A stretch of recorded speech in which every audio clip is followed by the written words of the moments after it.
What if your mother left you nothing but an old locked trunk while your sisters each walked away with millions? Would you feel cheated? Would you resent her memory? Or would you open that trunk and find something so powerful it would change your life forever?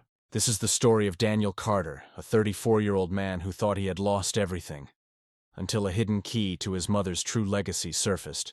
Daniel's mother, Eleanor, was a woman of grace and quiet strength. She had raised 3 children alone after their father died when Daniel was just a boy. His sisters, Victoria, 38, and Hannah, 36, had always been closer to Eleanor in appearance and charm. They were the kind of daughters society praised: beautiful, sophisticated, quick to win attention at parties. Daniel, however, was the quiet one, shy, bookish, and often lost in his world of sketches and stories. Growing up, Daniel often felt overlooked. When he came home with drawings or small creative projects, Eleanor would smile warmly, but then be swept away by Victoria's ballet recitals or Hannah's piano performances. The applause, the flowers, the praise, they seemed to be reserved for his sisters. Daniel convinced himself he didn't mind. He told himself he was different, that maybe one day he'd find his place in the world. But when Eleanor passed away at the age of 72, the truth of her will shook him to the core. The lawyer gathered them in the oak-paneled office, the air thick with grief and tension. Victoria and Hannah sat in designer dresses, waiting expectantly. Daniel sat quietly at the end of the table, bracing himself. The lawyer's words cut through him like ice. Victoria and Hannah are each to inherit $8 million from Eleanor's estate. Daniel, the pause was deafening. Your mother has left you a trunk. The room froze. Victoria smirked, her painted lips curling with satisfaction. Hannah glanced sideways, whispering, "A trunk? That's all?" Daniel felt his heart sink. $8 million each for them, and a locked box for him. He took it home, his emotions swirling. Anger, humiliation, sorrow. He placed the trunk in his small apartment, staring at it as if it mocked him. Days passed before he finally found the courage to search for a key. But there wasn't one. The lock was rusted, the wood scratched, and it looked as if it had been hidden for decades. Meanwhile, Victoria and Hannah flaunted their new fortunes. They bought luxury cars, posted pictures of extravagant vacations, and whispered behind Daniel's back that Eleanor had always known he was the weak one. Every glance, every laugh felt like salt rubbed into a wound. One evening, after weeks of avoiding the trunk, Daniel noticed something odd. Beneath the lid, carved faintly into the wood, was a small inscription. Daniel looked deeper. His breath caught. Shaking, he searched the trunk again, running his fingers along every corner. And then, under the lining, he found a tiny metal key taped to the wood.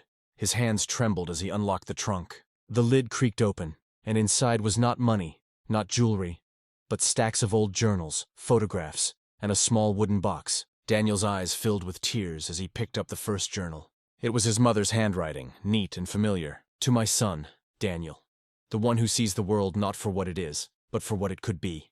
For hours, Daniel read. Page after page revealed the side of Eleanor no one else had seen. She wrote about her regrets, how she feared she had unintentionally favored her daughters because they reminded her of herself when she was young. She wrote about her pride in Daniel's quiet resilience, his creativity, his ability to find beauty in places others overlooked.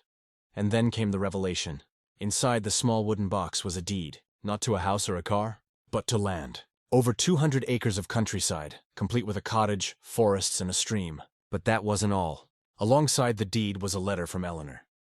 "Daniel, the money I left your sisters will be gone within years. They chase vanity and appearances, but you create, you build, you dream. This land is yours, to protect, to nurture, to shape into whatever future you desire. This is your true inheritance. You are the heir to my heart, my vision, and my soul." Daniel's chest tightened. He drove to the land the very next day. The rolling hills, the wildflowers, the silence. It was breathtaking. He stood there, tears streaming down his face, realizing his mother had given him not just wealth, but freedom, a place to build a life on his own terms. When Victoria and Hannah found out, they laughed at first. "A piece of dirt? While we live in luxury?" But within a year, their laughter faded. Their millions dwindled in reckless spending, failed investments, and endless debt. Meanwhile, Daniel transformed the land. He built a retreat, blending art, nature, and community. People came from all over to experience the beauty he had nurtured. His work was featured in magazines, celebrated for its vision and authenticity. The sisters, now struggling, returned to Daniel with desperation in their eyes. Victoria begged, "Please let us invest. Help us."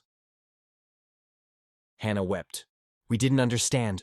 We were wrong. Daniel looked at them, no longer the timid brother they mocked, but a man who had found his purpose. He offered them kindness but not control. This was never about money, he told them. It was about value. And now you see what true value really is. In the end, the trunk had given him more than 16 million ever could. It had given him identity, dignity, and a chance to live a life of meaning. His mother's love, though imperfect, had been there all along, hidden, waiting for him to unlock it.